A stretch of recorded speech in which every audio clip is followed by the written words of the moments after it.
Now that Family Month is coming to an end, next month we start a new series called The Blessed Life. I know many of us have different pictures of what a blessed life means. We've all seen our fair share of posts where someone brags about how blessed they are. It usually involves a photo of them wearing something new, doing something unique, eating something expensive, or going somewhere enviable. But is that really the purpose of life? Is being blessed basically getting what you want and having more than you need? Jesus actually talked a lot about what it means to have a blessed life and what a blessed life is not. Jesus knew that if our main goal was stockpiling possessions, wealth, or passport stamps, it would leave us feeling anxious, confused, insecure, or even afraid. What we have to understand is that when we put God first in our life, everything else will fall into place. That doesn't mean we won't have problems, but until God is first, nothing else can come into order. So I hope you will join us through the month of November as we talk about what it really means to have a blessed life.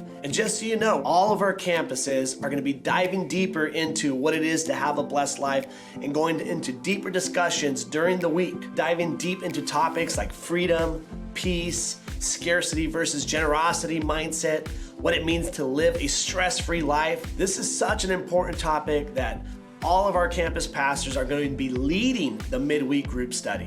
Our heart is that on the other side of this series in groups, everyone in our church would have a healthier relationship with their finances and an understanding of why they matter to God.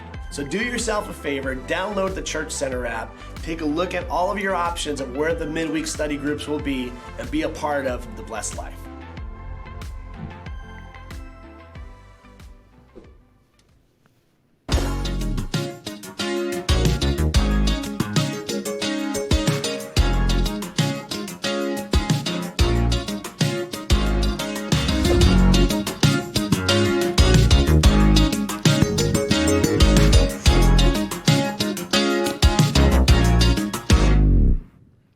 Morning. Good to see you guys again.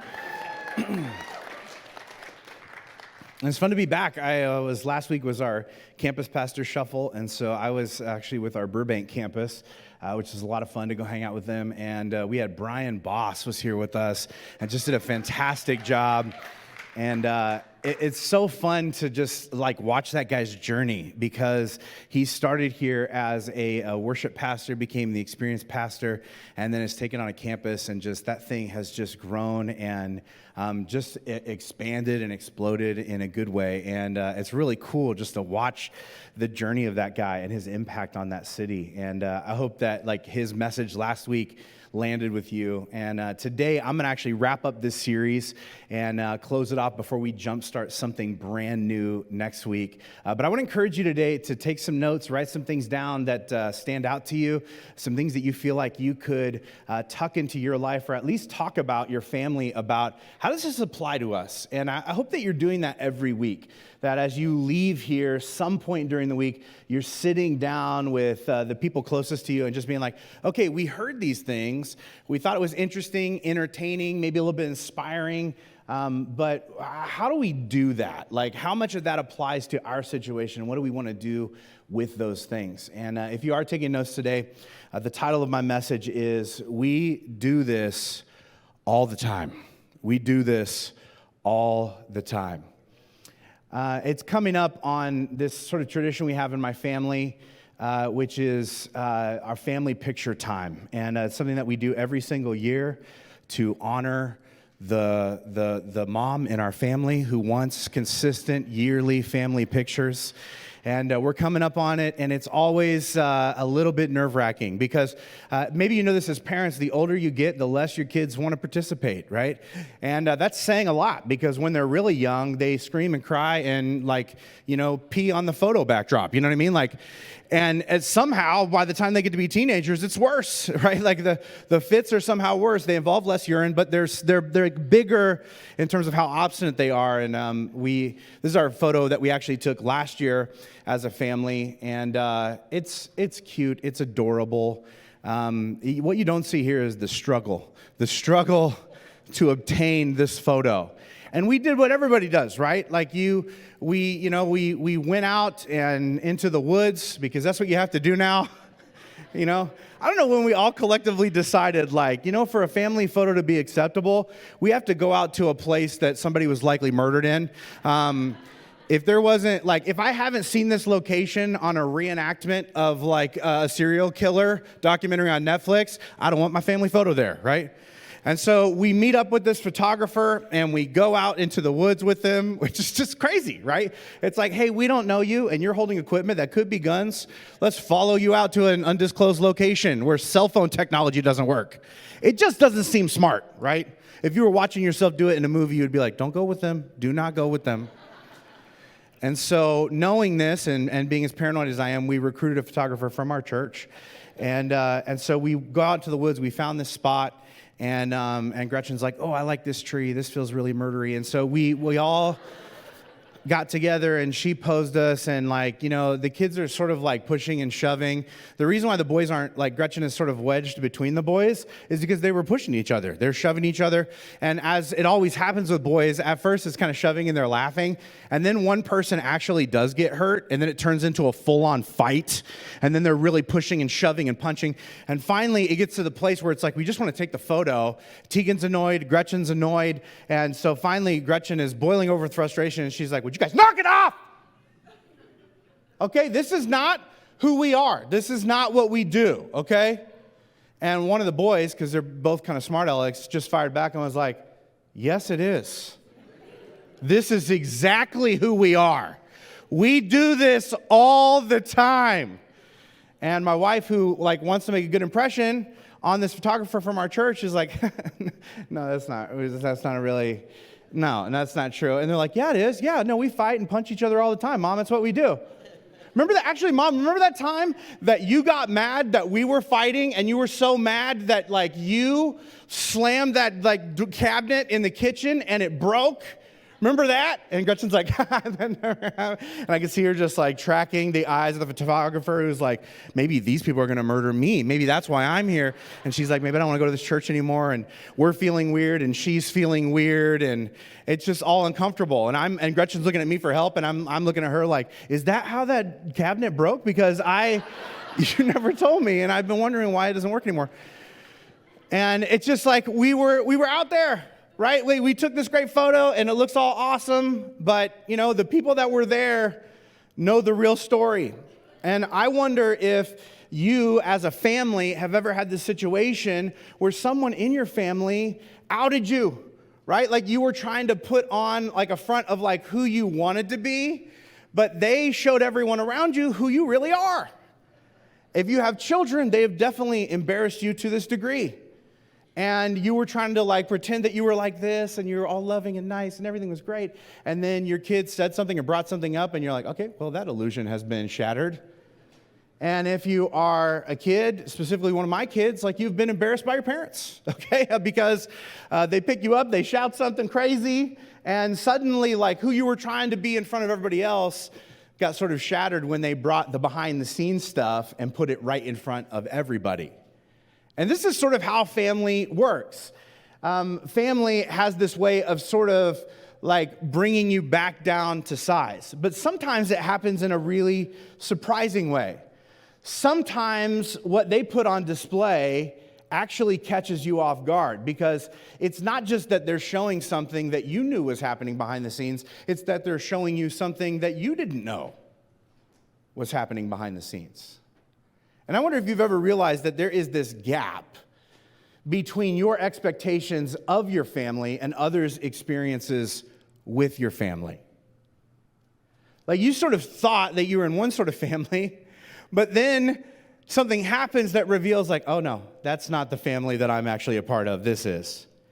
And in these moments, I think if you're a parent, sometimes it really catches you off guard because you're just like, I don't get it. We talked about this, guys.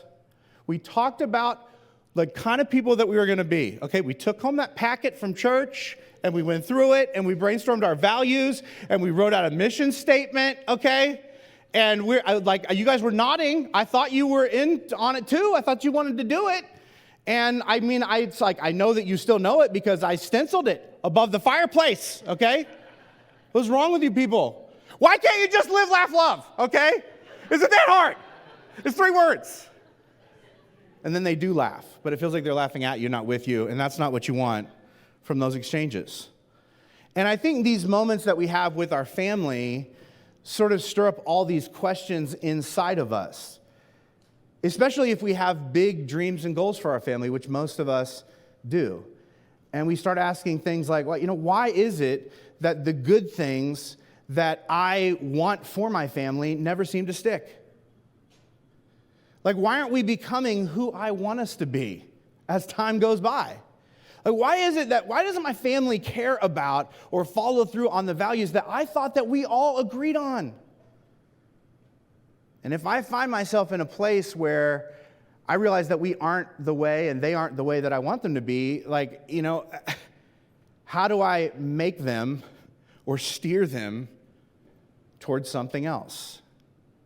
And I got to tell you, if you have ever sort of wondered these questions, you are not alone. This is super normal. This is what it is to be a parent. Parents have wrestled with these types of questions ever since there were parents. And in fact, Scripture is full of these sorts of stories.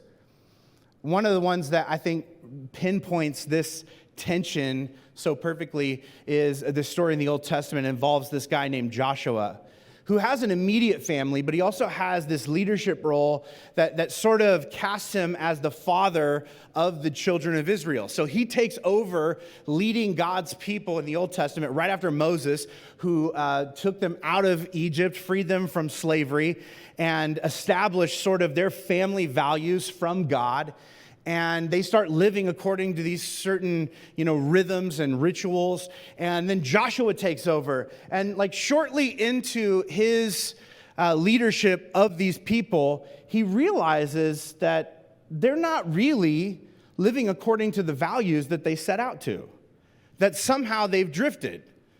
That they're not really being the things that they said that they believed in. And so he does what a lot of families do, right? He gets everybody together, puts them all in a room, and he gives them a dad talk. And you've done this, parents, right? Where you're everybody sit down, we need to talk. And anytime you do that, it's never it's not usually a pleasant thing, right? It's not usually guys, we have an extra $5 million, and how are we going to spend it as a family, right? It's never that, right? It's just somebody's leaving their underwear on the couch. And it's one of two people, right? It's always something where you're being confronted by something. And this is what Joshua does. Joshua chapter 24, verse 2 says this. Joshua said to the people, "This is what the Lord, the God of Israel, says." And then he goes sort of on this rant that lasts multiple verses where he's sort of going over all of the incredible things that God has done for these people that they're not really appreciative of, which is what most parents do when they give you a talk, right? You kids do not appreciate everything your mother and I do for you. We cook, we clean, we slave for you. Cleats aren't free. You know how much gas prices are to drive to a game that you're playing that you didn't even have the courtesy of winning? That was a $300 trip. I hope you're appreciative, right? This is kind of how it starts, but in a God sort of spiritual way. Then he says this, verse 14. He says, "Fear the Lord and serve him wholeheartedly. Put away forever the idols your ancestors worshipped and serve the Lord alone. But if you refuse to serve the Lord, then choose today whom you will serve. As for me and my family, we will serve the Lord." And so as it turns out, Joshua is actually really good at dad speeches, and everyone's inspired. And they get all worked up, and then they respond as a group. And this is what they say in verse 16 of that same chapter. It says, "The people replied, 'We would never abandon the Lord and serve other gods. Our God rescued us from slavery. He performed mighty miracles before our very eyes. As we traveled through the wilderness among our enemies, he preserved us. He drove out those living in the land he promised to us. And so we, too, will serve the Lord, for he alone is our God.'" And the music was building, and everyone was and it was just this amazing moment. And Joshua was like, "This is exactly what I was hoping for when I envisioned the speech initially." The people are with him, and they're all like, "We're going to do this. We want to go after the vision that you put in front of us. We love it." And they do. for like a little bit. And then the very next book, something else happens. It's weird. Like at the end, this is like the end of Joshua. The very next book is Judges. This happens at the end of Joshua. You turn over, it's like literally just a page away. And you get into Judges, and this is what we're told. Judges 2, verse 8. Joshua died at the age of 110. They buried him in the land that had been allocated to him. And after that generation died, his generation, another generation grew up who did not acknowledge the Lord or remember the mighty things that he had done for Israel. And the Israelites did evil in the Lord's sight and served the images of Baal. This is so interesting to me.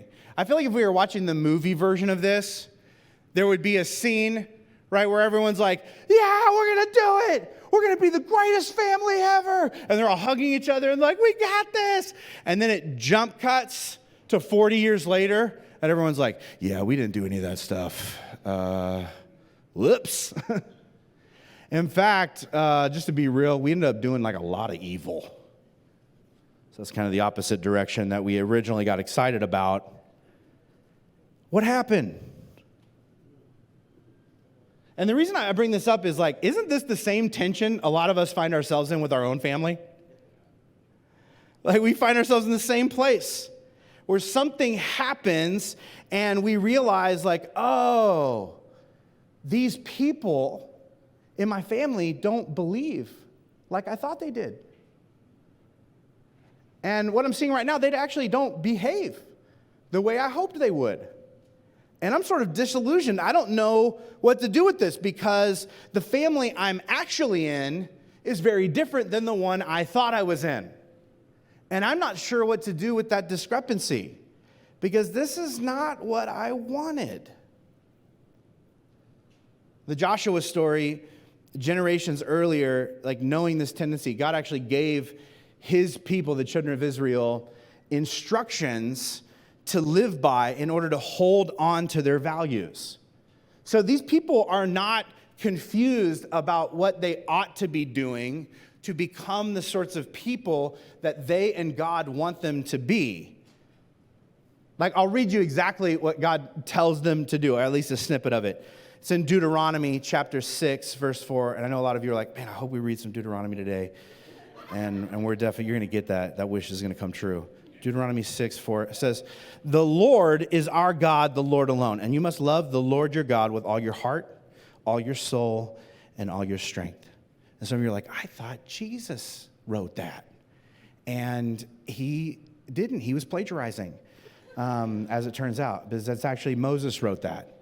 But technically, Moses just wrote what God told him to. And Jesus is God. So it's like, I guess it actually did come from, it's kind of like an inception, right? Like it's like Jesus planted it in Moses and then took it from him and then he was like, whose idea is it really, right? It's just crazy.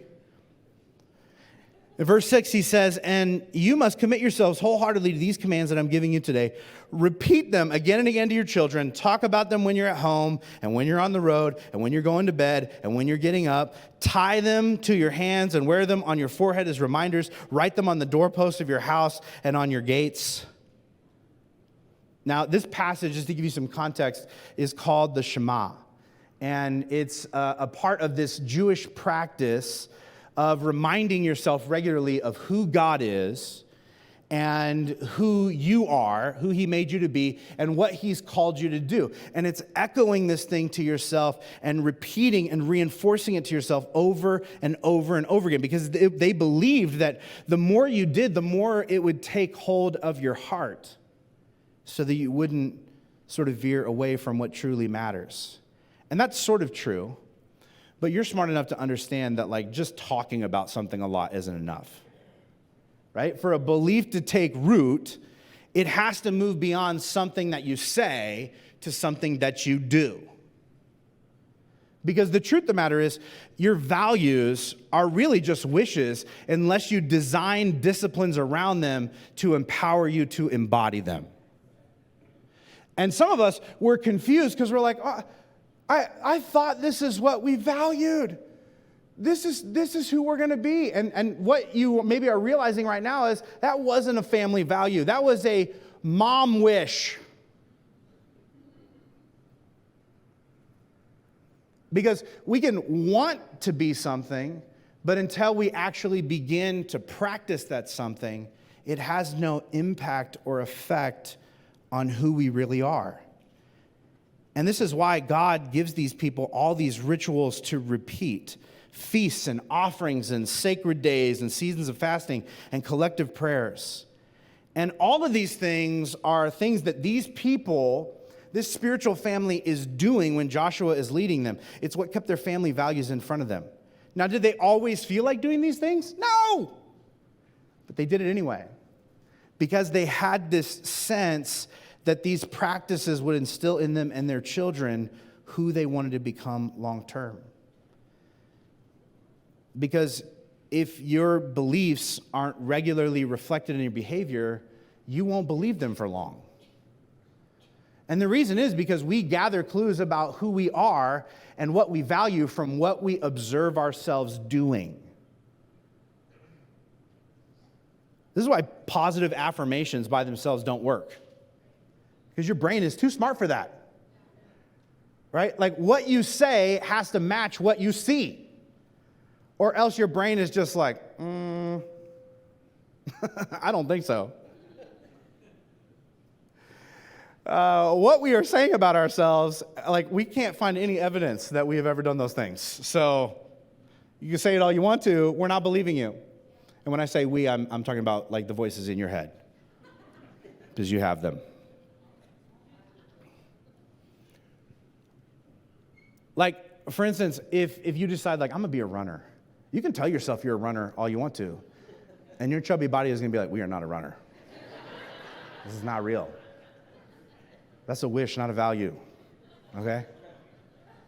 But how you might actually transition into becoming a runner and believing that you're a runner is to behave like a runner, right? To get up every morning, to, like, tie your shoes, to go out and to start running, or if you're like me, just kind of like jog limping while grabbing your side, wincing, cursing the skies, you know, the whole thing. And if you do this consistently on a regular basis, eventually it gets a little bit easier. You adapt to the behavior, and after a while, this is the way your brain starts responding. Your brain is just like, I think we might be a runner because we're constantly running.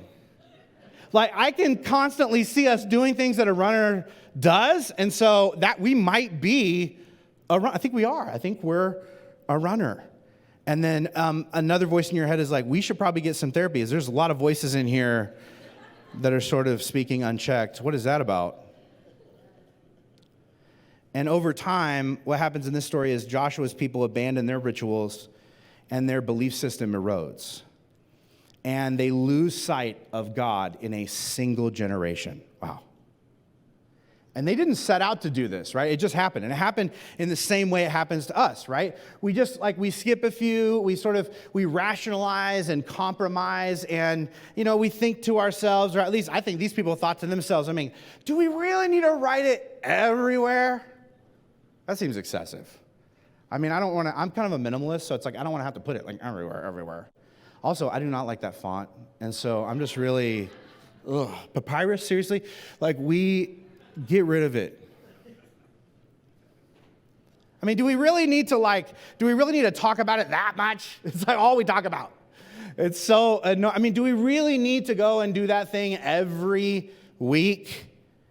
And before long, we get to this place where it's barely written or talked about or practiced at all. And we wake up in this place where the values that were so central to who we wanted to be devolve into an irrelevant tradition we no longer have any connection to, interest in, or understanding of. And one day, like these people, we realize, I don't think we are who we thought we were anymore. Isn't this like how the pandemic sabotaged so many of us? We just got out of the habit of certain things. I run into people all the time just when I'm around town, and which is always awkward, you know, as people bump into me and they immediately start apologizing for things, and I'm like, you're not in trouble with me. I don't know what we're... They're like, I'm so sorry. I haven't been to church and whatever, and, you know, And naturally, I'm just like, well, obviously you're going to hell. You know what I mean? Like, so, I mean, gotta make it up with God, not me. No, I would never say that. I would never say that. JR would. But I would never, no, I'm just kidding. He's full of grace too. But I bump into people and they're just like, oh man, we haven't been, but we need to get back into it, right? We need to get back into it because we got out of the habit. We didn't mean to, we got out of the habit. But here's the reality of just the way people work, the way you work. Being out of practice changes our priorities. When we stop doing certain things, we stop being a certain person. And the really problematic thing about this is all of the benefits we were receiving from that ritual evaporate when we stop practicing the ritual. And if we don't connect the dots, sometimes we're confused. They're just like, I don't know what happened. Like, why are my kids so selfish all of a sudden? I mean, it dates back to when we stopped going to church regularly, but I don't know how it happened. I don't know why I don't think about or am concerned about or live God's way as much anymore. And I'm like, why could that be? One ancient proverb says it this way. This is Proverbs chapter 22, verse 6. You've probably heard this before. Train up a child the way he should go, and even when he's old, he will not depart from it. Now, what you need to understand about this is that Proverbs aren't promises, they're probabilities, okay?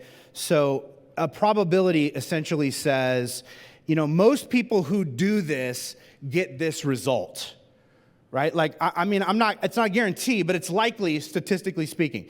The ancient author is essentially saying, like, what all the research we have currently is pointing to is this.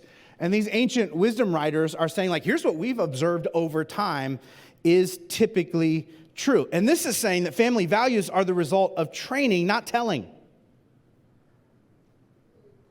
That they aren't transferred by trying and hoping and just like praying occasionally. They're embedded by building schedules and practices and rituals around what we say really matters. And then repeating those things by doing those things again and again and again and again. Because the truth is, what you do with your family teaches them what's important to your family. And this is because experiences are more impactful than explanations. Nobody cares what you say. They care what you do. Like my version of this proverb would just be like, don't be a fat coach. Because you've had them, right? Just standing on the sidelines, yelling out orders, eating a donut, 200 pounds overweight. They're like, you guys aren't working hard. And you're like, you have never worked hard. Wearing a sweatsuit you've never sweat in, except for that time you had a stroke. And that wasn't exercise triggered.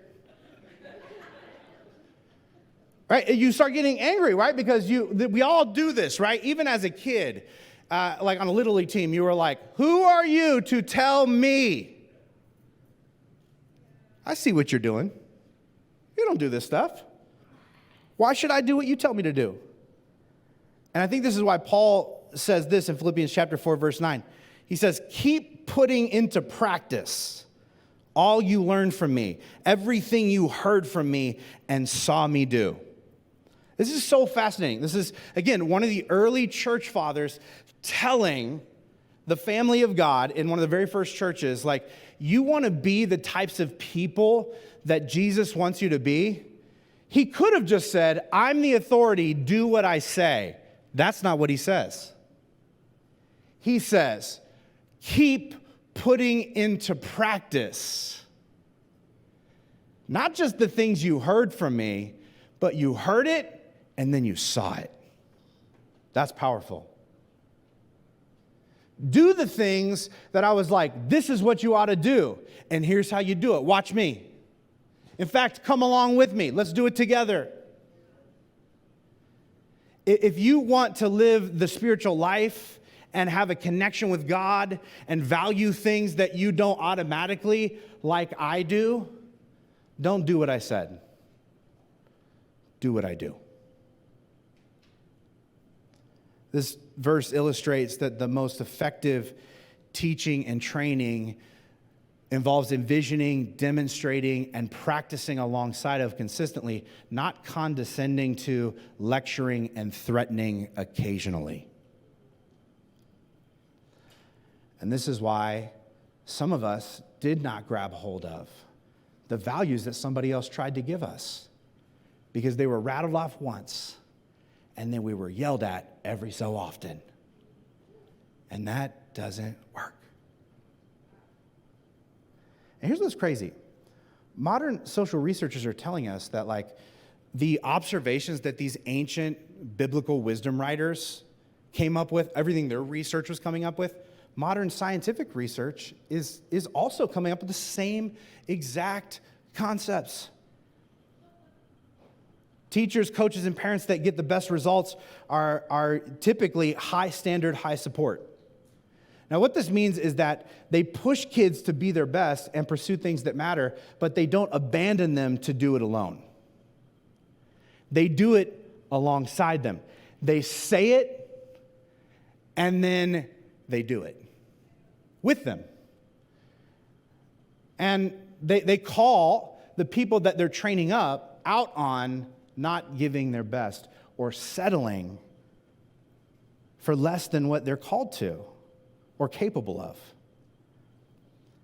Now, this may sound interesting to us, but some of us are just that top one, that orange one, that's not what I've seen, right? We've seen other styles, right? We've seen the effects of other equations, like low standard, high support, right? This is where listen, I don't want to expect too much of you. I don't want to tell you anything to do. Okay, I don't want to set a standard. You just do you, and I will just help you, okay? I will give you whatever you want, whatever you need. You're making some unwise decisions. You know what? I don't even want to say they're unwise. You're making some decisions.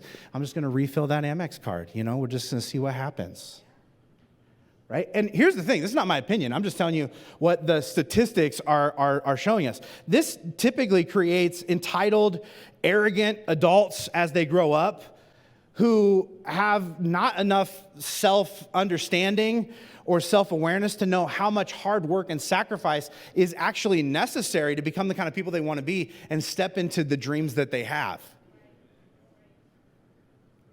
What do you mean, live up to a standard?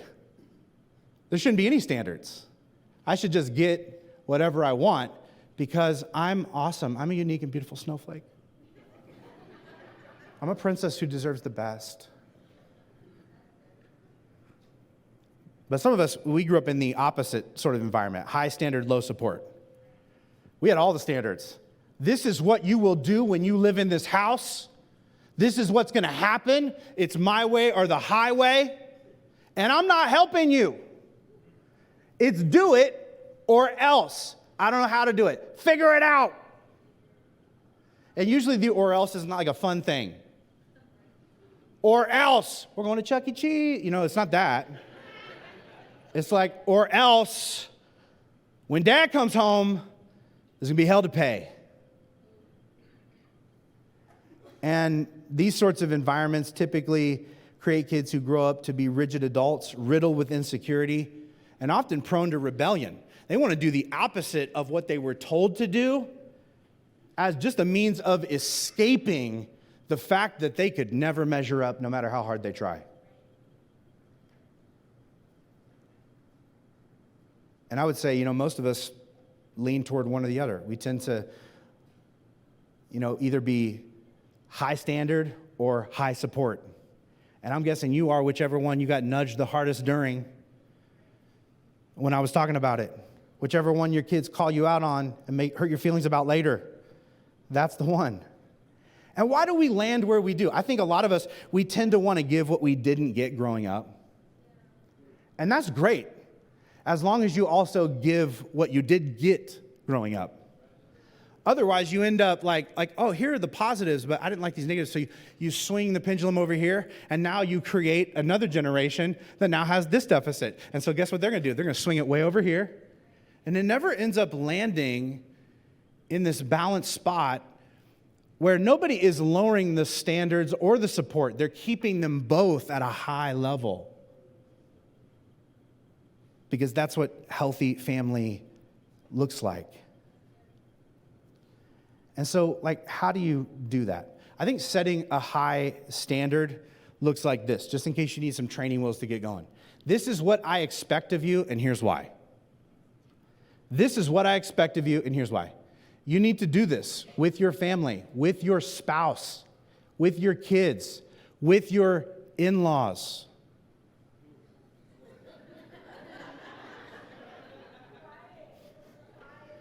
This is what I expect, and here's why. The other addendum that's on the slide is, and here's what may happen if you choose not to honor this. Supplying high support looks like this. What do you need from me to do what I expect from you? That's high support. And the reason why you need to actually ask the question is because what feels supportive to one person actually feels crippling to another person. Have you noticed this? I noticed this in my own kids. One kid, I have to be really stern and straightforward and look him in the eye and use my dad voice. Hey, this is what I need from you. And this is why it's important. Do you hear me? Yep. He'll actually come back and be like, thanks for that. I needed that. I got another kid who, if I did that, they might die on the spot.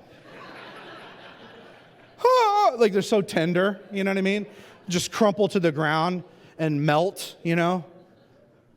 It's different, right? Different people are different. Support looks different to different people. And this is why we need to ask the question. But I will tell you this. Just because something's good for your kids doesn't mean they're going to want to do it. And guess what? This may come as news to you. They don't have to want to do it. You don't need that. In fact, they're probably going to fight you on some things if you're doing the right things. Why? They're children. This is why you are the parent, not them. This is why you get to be in charge, not them. And can we all just stop making the horrible excuse well, if I make them do it now, they're going to hate it later. This is an illogical loopholed argument that doesn't even work all the time.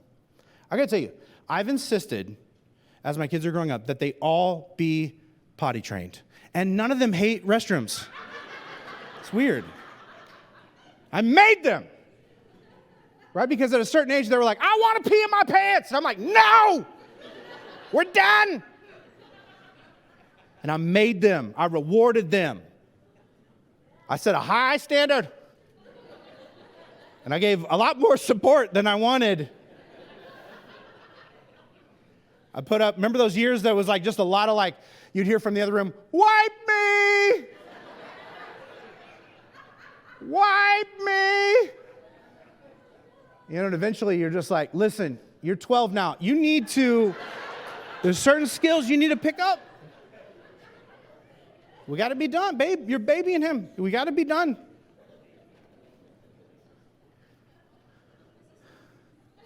I insisted that my kids, all my kids, as they were growing up, that they not leave the house naked. And none of them hate clothing. They all love it. I know, my budget reflects it.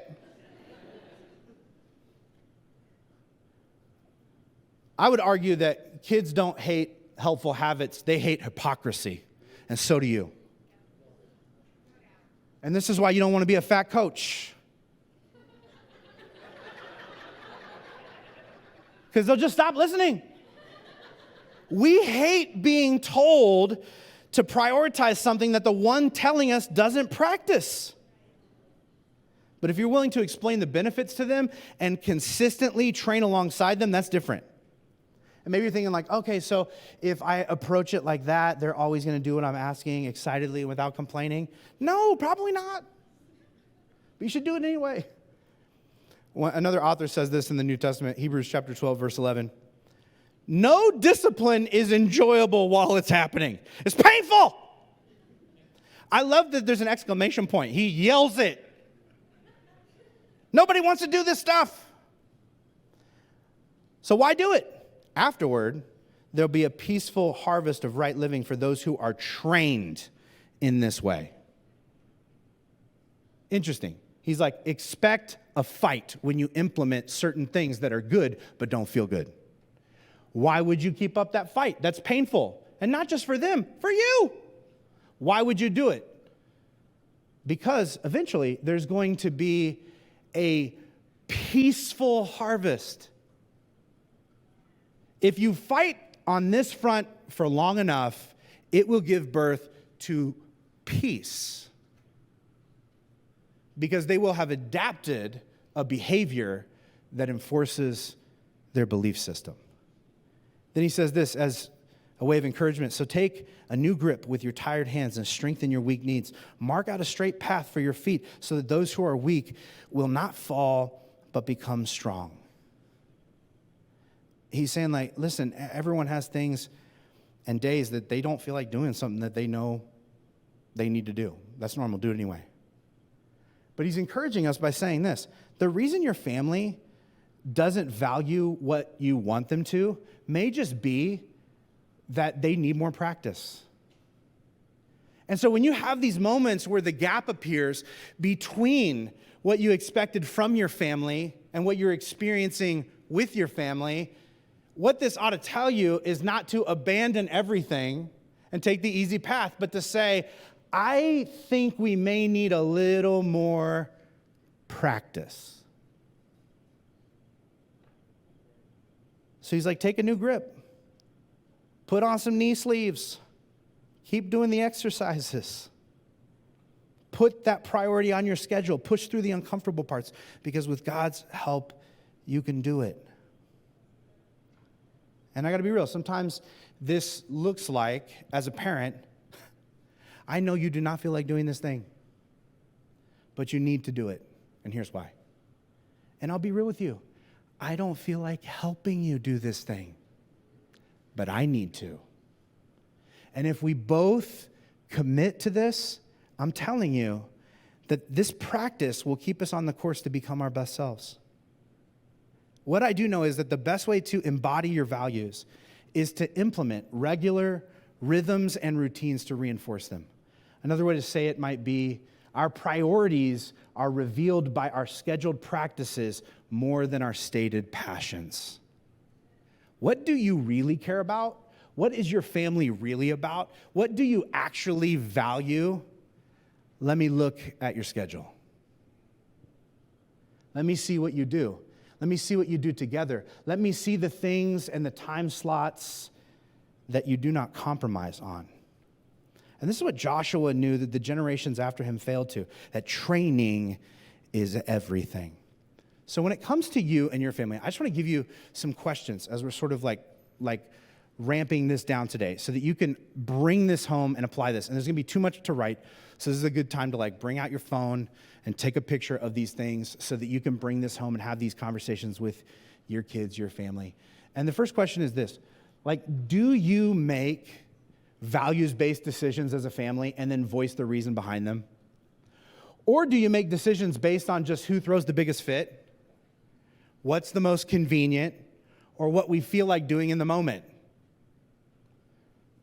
Good question. I mean, I wrote it, but I still like it. Is what you say you value present in your weekly schedule? Oh, we care about that. When's the last time you did it? 2 years ago. But it's most important. It's important. Is there anything on your schedule that reinforces the opposite of your values? Sometimes we're undermining ourselves because we've got things on our schedule that are actually reverse engineering what we're trying to do or what we think we're doing. Does everyone in your family know what you're trying to be and do together and why? If you went around and were like, what do you think our family's about? Do you think you'd get the same answer? Or do you think you'd get a bunch of different versions of what it is we're all here doing together?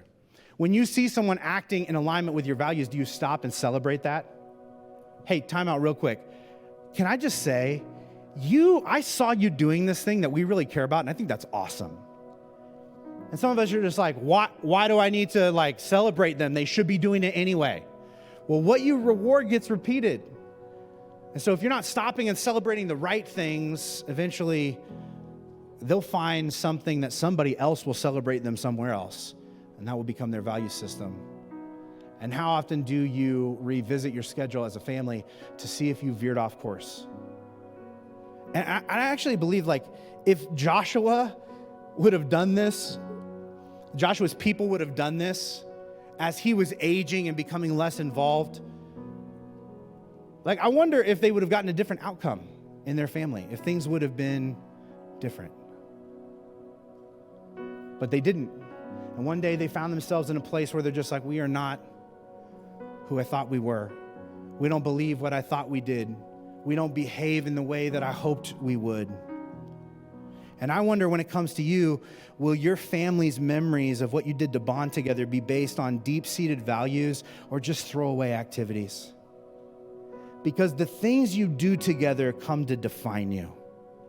And so here's the big question that I hope you wrestle with all week, and not just think about, I hope you take action on. Is the schedule you keep likely to produce the traits you say you value? Is the schedule you keep likely to produce the traits you say you value? If not, maybe it's time to make a change. Because you can shift some things. You can implement some rhythms and routines and rituals. And you can steer your family in a healthier, holier direction. And I want to pray that God would give you the courage to do that in your family. Would you bow your heads with me across this room today? God, I'm grateful for every person in this place. I'm thankful for your love for us, for the life that you've given us, and the fact that you show us the best way to live. And God, I pray that as we take inventory of our family, of the things that we do, not just the things that we say, that we would seek to sync up who we say we want to be with what it is we consistently do. And God, may those practices reflect who you are, your priorities. And may we, just by living our everyday week, be becoming like you, because we're doing what you say is best to do. It's in Jesus' name we pray. Amen.